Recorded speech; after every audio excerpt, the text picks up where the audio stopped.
কি বোঝো না? হাবু এখন সেকেন্ড চেয়ারম্যানের কারণে জেলের মধ্যে বন্দি।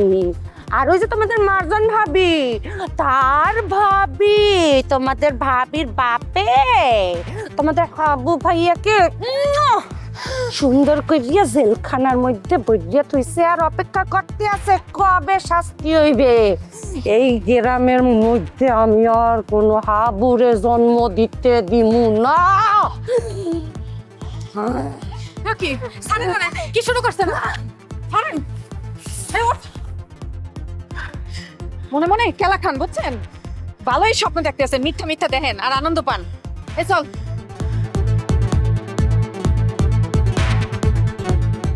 জরি, আমার দুগ্গা জিপিয়া লাগবে। সকাল 10টার মধ্যে জিপিয়া দুইটা না হইলেও চলবে, শিওর লাগবে। কোনটার মো, হলুদ পঙ্খী না সাদা পঙ্খী? যেটা তোর ভালো মনে হয়। দেখ যা ভালো মনে হবে। কি বললি গেলে? আমি বলে স্বপ্নে স্বপ্নে সুখ আনন্দ করতে আসি, বলদগুলো বললে গেলে কি এই কারণে মনে হয় মানে বলে পেরি মানুষ তো বাদ দেন।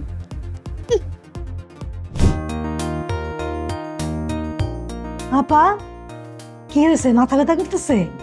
কাপ চা বানিয়ে দিই স্পেশাল করে? না লাগবে না। আচ্ছা ঠিক আছে। দুলি, জি আপা। একটা কথা জিজ্ঞেস করি। শুনলাম মানে তুমি কি তোমার হাজবেন্ডকে তোমাকে ডিভোর্স দিয়েছিল?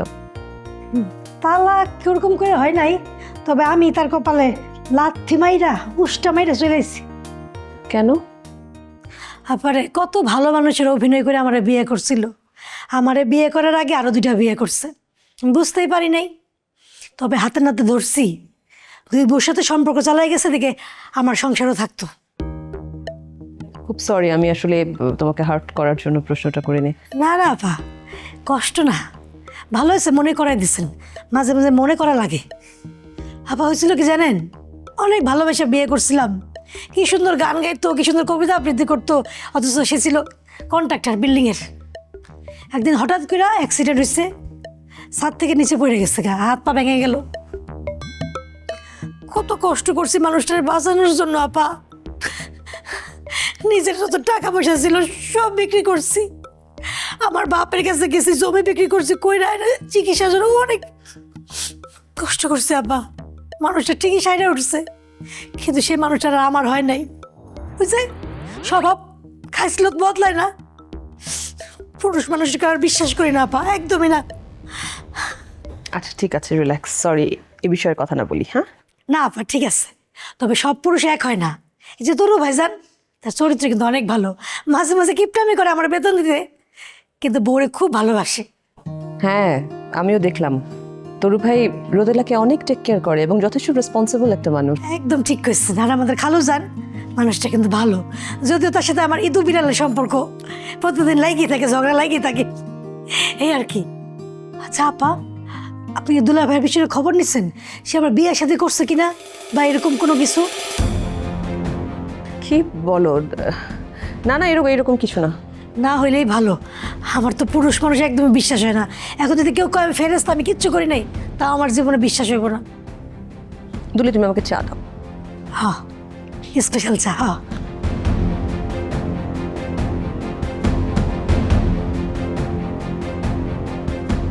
আর বাসার ধারে থাক, আমি জরুরি লই আইতেছি, এখনই আইতেছি। হ্যাঁ বাবলুরে খুব মিস করতে আসছি। আজকে আবার আমার বাবলুর জিব্বার মতো আবার কাটতে হবে। কি কি পা স্লিপ করছে? কি বাবলু?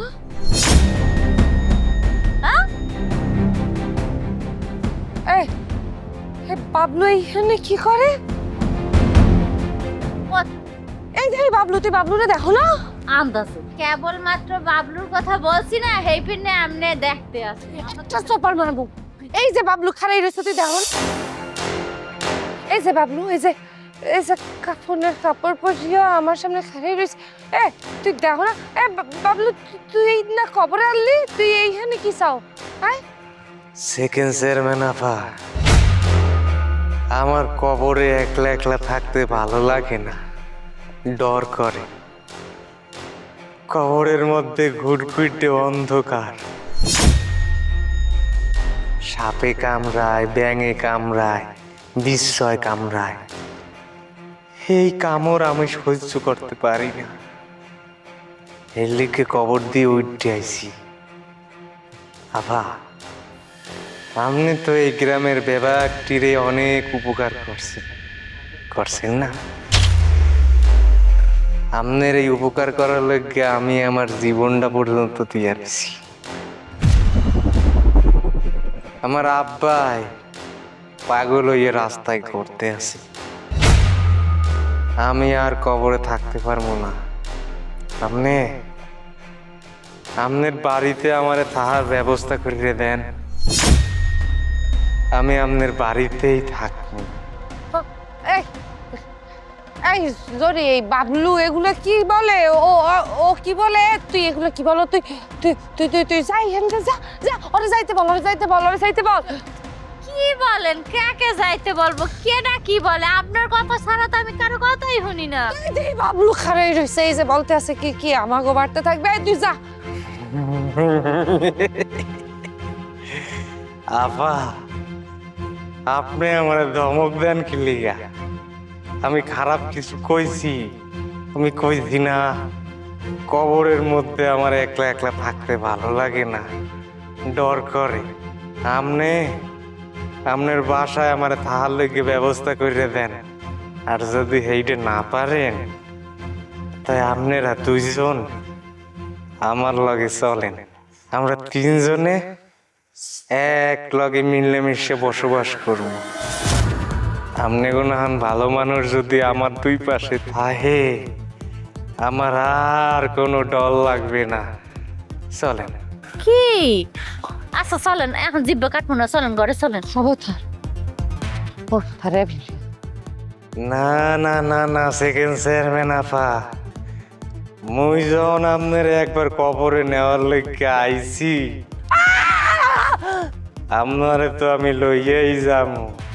চলেন, এই আমার লগে চলেন আপনারা। তুই যাই বাবলু, তুই যাই এখানে যা। কিসে? কিসে? আল্লাহ!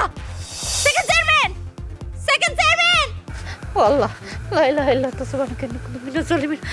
আল্লাহ, কারো তো দেখতেছি না। বাদল! এই বাদল!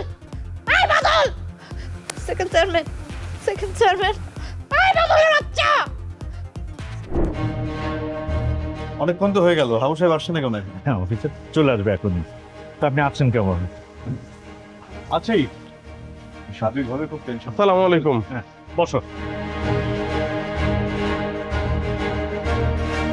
হাবু সাহেব, আপনার আপডেটটা কি বলেন তো? ব্যাপক জায়গায় তালাশ করছি, আমি মারজানরে পাই নাই। আচ্ছা অফিসার, আপনি একটা সত্যি কথা বলেন তো, মানে মারজানের বাপ কি আপনাকে কিছু বলছে যে মারজান কোথায় আছে বা কি? না, এখনো পর্যন্ত মার্জানকে খুঁজে পাইনি, তবে উনি খুব চাপ দিচ্ছেন, কোনোভাবে আর সময় দিতে রাজি না।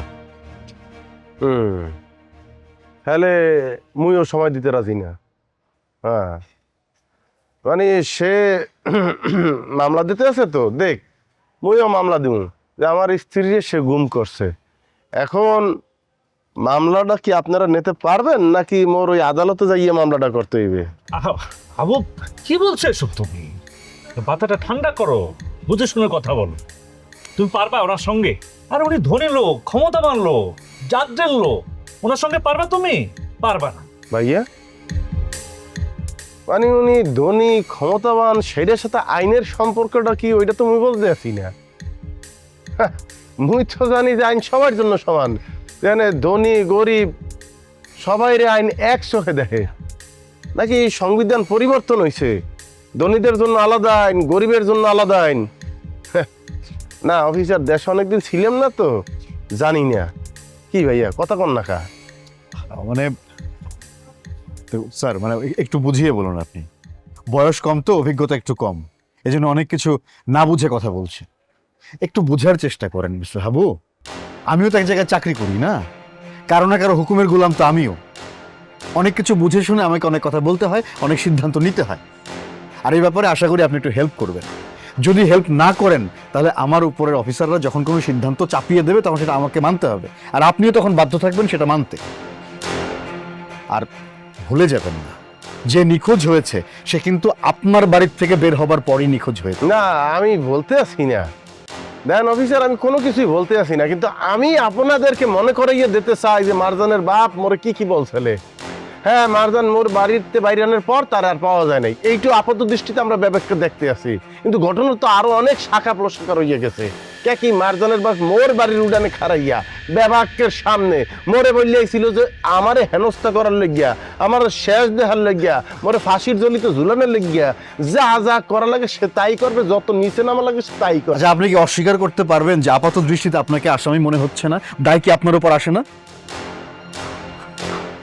শোনো, এত মাথা গরম করো না, ঠিক আছে? অফিসার যেটা বলছে ওইটাই মেনে নাও, ঠিক আছে? তো তুমি একটা কথা কেন বোঝো না? তোমার বাসা থেকেই তো আমরা মারজানকে দেখছি না, তাই তো? তাহলে আপাত দৃষ্টিতে কি হচ্ছে? তুমি ফেসে যাচ্ছ। আমি বলি কি, বিষয়টা বোঝার চেষ্টা করো। উনি চৌধুরী সাহেব অত সুবিধার লোক মনে হচ্ছে না আমার কাছে। না জেনে শুনে তোমাকে একটা মামলার মধ্যে ফাঁসি দিচ্ছে। এখানে মাথা ঠান্ডা রাখতে হবে, ঠিক আছে? মানুষ তো পারবে না, আর্গুমেন্টে তুমি পারবে না, আমি পারবো না, কেউ পারবে না। আজ প্রতি রাত জেগে থাকি তোমার আশায়, তুমি চলে গেছো তাই বিরহের গান গাই, তুমি চলে গেছো তাই বিরহের গান গাই, দু চোখেতে ঘুম তো আর আসে না, আজ প্রতি রাত জেগে থাকি তোমার আশায়। সাগর, এই গান কি তিথি লেগে গাইতে আছো? এটা তোর জানি লাভটা কি?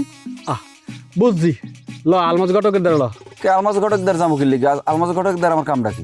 আরে বেডা, আলমাজ ঘটকের দ্বারা অনেক পাত্রী আছে, এর ভিতরে ভালো দেখিয়া একটা তোরে বিয়ে দিমু। তোর কষ্ট মোর মোড়েও সহ্য হইতেছে না, বন্ধু হিসেবে তো এইটু মোর দায়িত্ব এবং কর্তব্য। ওরে আমার কর্তব্য পরায়ণ বন্ধু হয়েছে একজন। এবারে তুই নিজের দিকে নিজে তাকাইছ হয়, তোর দিয়ে বিয়ের বয়স পার হয়ে যেতেছ, তুই বিয়ে কর না গেলে গিয়ে? তোর মধ্যে কোনো ফিলিংস নাই, কোনো ভালোবাসা নাই, কোনো মহব্বত নাই, তুই বিয়ে কর যা। হ্যাঁ, মুইও বিয়ে করমু, তো 4 বছর পরে। তা তুমি 4 বছর পর বিয়ে করলে আমিও 4 বছর পর বিয়ে করবো, এর আগে আমি বিয়ে করবো না। 4 বছর পরে তোরে খুঁজে পাওয়া যাইবে? তুই তো এখনই বিরহে মরে দিতে আসো, 4 বছর পরে তোর তো বেশিই পাওয়া যাইবে না। এবারে তো সমস্যা কি? তুই নিজের কি মনে কর? সাগর, ঠিক আছে না? কিন্তু সাগর আমরাই তোর বেলাটার মেলাটা ফাড়াই। সাগর, ঠিক আছে না? আবার দেখে তো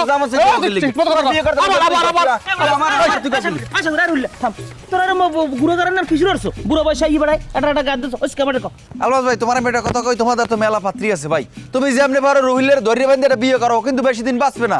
ওরে বাটপার, দেখছেন আলমাজ ভাই পাগলে কি কয়? ওরে দেখলাম বিরহের গান গায়, পরে কইলাম যে আমরা লই যাই, সুন্দর সুন্দর পাত্র দেখে আর বিয়ে দিমু। ও আমার একা কি আমি বলে বিরহে আছি, ওরে ধরিয়ে লন আর বাপ মা লই যাই। তোর কান পাশাই থাবড়াই, তোর কানের আকৃতি মাকৃতি কিন্তু পাল্টাইলাম, তোর চেহারা মেজাজ খারাপ করিস না কইলাম। সাগর, আত্মামাই কথা কা। এবারে তোর আজারি পেশাল একটু বন্ধ করবি। মূল ঘটনা কয়, আচ্ছা হইছে কি, আমি খবর পাইলাম হাবুরে বলে ওর হৌরে মানে পুলিশ দিয়ে ধরাইছে, ধরাইর পর জেলখানায় ভরে দিয়েছে। আসলে ঘটনা কি তোরা জানো কিছু? আলমাজ ভাই, আপনি এই গুজব কার কাছে শুনে আইছেন? আরে বেটা, গুজব হইবে কি লেগে? তোরা পর্যন্ত খবর পাও নাই? সেকেন্ড চেয়ারম্যানের গ্রুপ পুরো গ্রামে, হাঙ্গো গ্রামে খবর ছড়াই দিয়েছে, এই খবর আর তোরা পাও নাই? আলমাজ ভাই, এটাই সব ভুয়ো খবর। হাবুর লগে আমার ফোনে কথা হইছো, কইছো ভালো আছে, সুস্থ আছে, এইগুলো টেনশন করার কোনো কারণ নাই। আচ্ছা ঠিক আছে, ও যদি ভালো থাকে, সুস্থ থাকে, আলহামদুলিল্লাহ ভালো খবর। তা ও ঢাকা শহর পড়ে রয়েছে, ঢাকা শহরের কামটা কি? ও আর বৌরলে গ্রামে ফিরে না কিনলে গিয়া? আসল ঘটনা কি, ওর বৌর কি আসলে খুঁজতে পাইছে? আর বোর কথা জিজ্ঞাসি, কিন্তু ক্লিয়ার করে কিছু কয় নাই। মনে হয় ভাবির এখনো খুঁজতে পায় নাই, তবে পাইয়ে যাইবে। আর ওই যে সেকেন্ড চেয়ারম্যান যে কইতেছে না যে হাবুর অ্যারেস্ট করছে, থানায় ধরে লেগে গেছে, নিয়ে জমের মারা মারছে, এগুলো সব মিথ্যে কথা, কিছু সত্য না। আরে আলমাজ ভাই, সোজা কথাটা বোঝেন না কেন?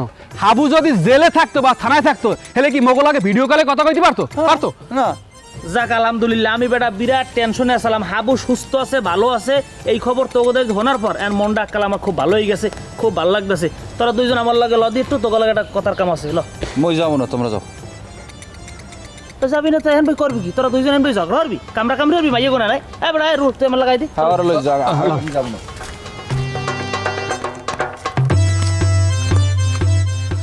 আজ প্রতি রাত জেগে থাকি তোমার আশা। ঠিক আছে, আইন সবার জন্য সমান, এটা আমিও মানি। কিন্তু কিছু কিছু ক্ষেত্রে আমাদের সমাজে মানে সবকিছু তো ঠিকঠাক থাকে না। ক্ষমতা, অর্থ, দাপট এসবের কারণে অনেক কিছু উল্টাপাল্টা হয়ে যায়। এই বাস্তবতা তোমাকে মেনে নিতে হবে। কি বলেন অফিসার? কিছু কিছু ক্ষেত্রে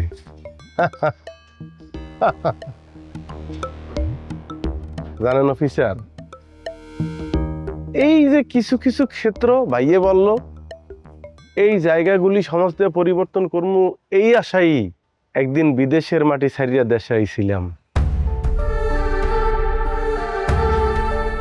যাই হোক, ই করেন, মোরে 3টা দিন সময় দেন। হলে 3 দিন? হয় 3 দিন।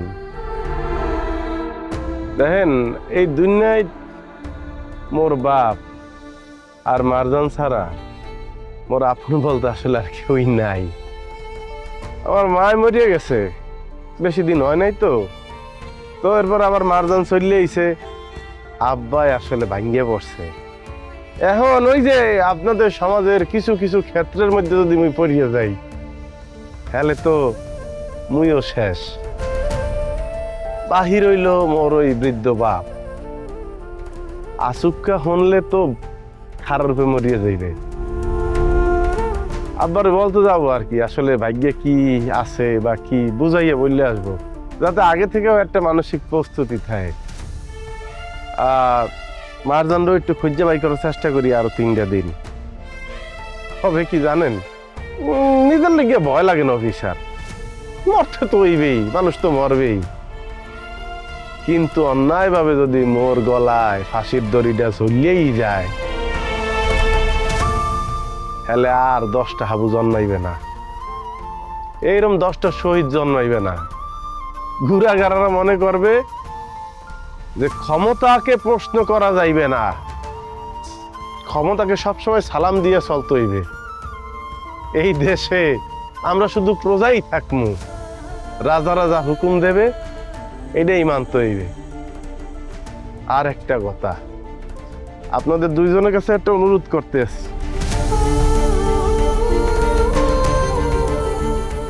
যদি যদি মুই না থাকি আর আপনাগুলোকে যদি কোনোদিন মারজানের দেহা হইয়া যায়, তাহাকে বলবেন আমি তারে অনেক ভালোবাসতাম, আমি তার অনেক তোগাইছিলাম, আমি তার অনেক খুঁজছিলাম। হাবু মারজানরে ভালোবাসতে, যেই যুদ্ধটা আমি শেষ করিয়ে যাইতে পারি নাই, সেইটা যেন সে মোর পক্ষে করে। বাবু, কি বলছো তুমি? থাকবে না মানে কি? কি হবে তোমার? তোমার কি ফাঁসি হবে? পাগল তুমি? হ্যাঁ, এত সহজ? হ্যাঁ, অন্যায় ভাবে তোমাকে ফাঁসি দিয়ে দিবে? হ্যাঁ, একজন যুবককে অন্যায় ভাবে ফাঁসি দিয়ে দিবে? শোনো, আমি শহীদ বেঁচে থাকতে তোমার গায়ে চিমটিও পড়বে না, ফাঁসি তো দূরের কথা। দরকার হলে আমি সর্বোচ্চ আদালতে যাব, দেশের সর্বোচ্চ আইনজীবীকে তোমার জন্য নিয়োগ করব আমি।